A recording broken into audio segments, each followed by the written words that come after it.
Renungan harian ini diadaptasi dari buku renungan harian Star Bina Warga GKI.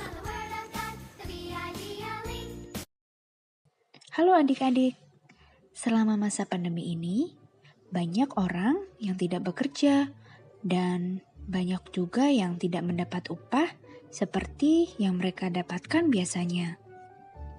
Karena hal itu, ada beberapa orang yang nekat berbuat jahat. Mereka menginginkan harta orang lain sehingga kejahatan meningkat. Alkitab menceritakan ada yang berbuat jahat. Kalian ingatkan kisah Kain dan Habel? Yuk kita lihat kisahnya dari Kejadian 4 pasal 3-7.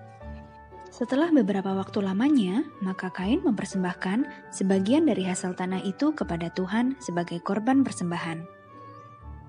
Habel juga mempersembahkan korban persembahan dari anak sulung kambing dombanya, yakni lemak-lemaknya.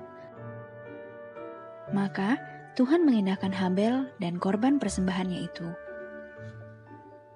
Tetapi Kain dan korban persembahannya tidak diindahkannya. Lalu hati Kain menjadi sangat panas dan mukanya muram. Firman Tuhan kepada Kain, "Mengapa hatimu panas dan mukamu muram? Apakah mukamu tidak akan berseri jika engkau berbuat baik? Tetapi jika engkau tidak berbuat baik, dosa sudah mengintip di depan pintu. Ia sangat menggoda engkau, tetapi engkau harus berkuasa atasnya."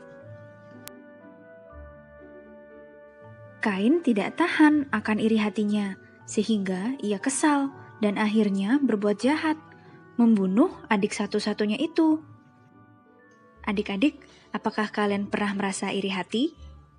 Ketika melihat saudara kalian mendapatkan nilai yang lebih bagus, atau saat saudara kalian mendapatkan sesuatu yang lebih dari kalian.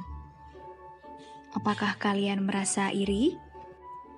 Iri hati itu muncul karena kita terlalu fokus pada milik orang lain, sehingga kita lupa untuk bersyukur pada apa yang Tuhan berikan pada kita.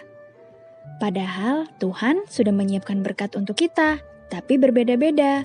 Kita diberikan kemampuan dan kelebihan yang spesial, tidak sama satu dengan lainnya.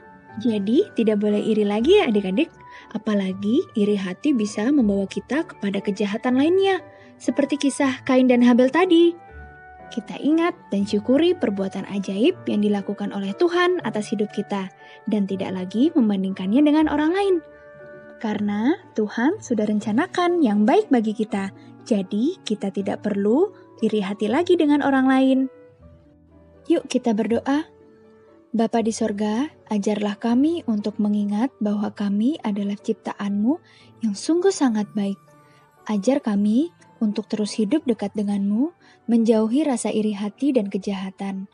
Dalam nama Tuhan Yesus, amin.